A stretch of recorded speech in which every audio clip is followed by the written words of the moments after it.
បាទសួស្តីបងប្អូនទាំងអស់គ្នាបាទឥឡូវយើងមានស្តុកថ្មីបាទទៅតែមកពីកន្លែងលាងទឹកទេបោកលាងម៉ាស៊ីនហើយបាទឡាននេះអត់បានប៉ូលាទេបាទនៅថ្មីប៉ុណ្្នឹងហើយបាទបន្តតែប៉ូលាទៀតមិនដឹងជាស្អាតប៉ុណ្ណាទេអញ្ចឹងបងប្អូនអាចមើលបានបាទឥឡូវយើងមើលបញ្ជុំសិនបាទឡាននេះដែរគឺ Toyota Tucson ស៊េរីឆ្នាំ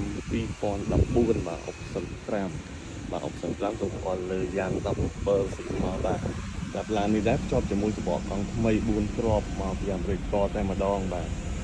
សម្រាប់បាតក្រោមប្លុកសិនអីក៏លើជូនថាថ្មីបាទនេះគឺស្អាតមកចប់បាទលើការជាក់ស្ដែងគឺឡាននេះគឺយើងបាញ់ថ្នាំពណ៌ឆ្វេងនេះមួយក្រៅពីហ្នឹងគឺសាច់ដៃគឺស៊ីមមួយជុំហើយយើងបាញ់ប្រកាំងមកក្រោយនេះបាទ Option 5គឺមានចង្កៀងគុណ3បាទបងប្អូនណាដែលមានសមាជិកច្រើនបាទចង់ដឹកអីវ៉ាន់ឡូស៊ីអីបាន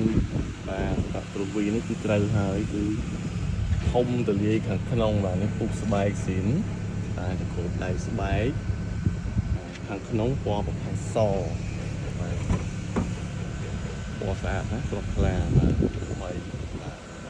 បងប្អូនមើលទៅគឺថ្មីណាខាងក្នុងគឺទលាយបាទខាងក្រោយអាចជី4នាក់បានយ៉ាងទលាយអត់ទៅជើងទេបាទឥឡូវយើងមើលផ្នែកខាងក្រោយបាទធំណាស់យើងអាចដាក់អីវ៉ាន់បានច្រើនមកសមាជិកច្រើនទៅណាបោះតង់អីក៏បានដែរបាទបានមកពេញចិត្តហើយឡានយើងតម្លាក់មកបើទៅអត់មានបញ្ហាអីទេចឹងហើយយើងធានាលើប្រព័ន្ធភ្លើងម៉ាស៊ីនពេលយកចេញទៅគឺយើងធានាឲ្យមួយខែទៀតចឹងបាទបងប្អូនយកទៅគឺយកទៅដោយទំនុកចិត្តបាទការប្រើប្រាស់បាទឡាន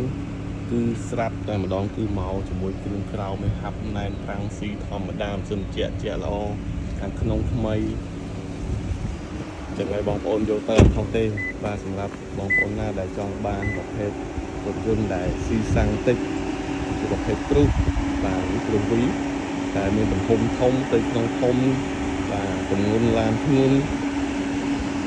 ចឹងបងប្អូនយកទៅបាទប្រើប្រាស់មិនឲ្យចោះចិត្តទេសម្រាប់ឡាននេះមួយគ្រឿងខាងក្រាស់ខ្ញុំជំនួយជូន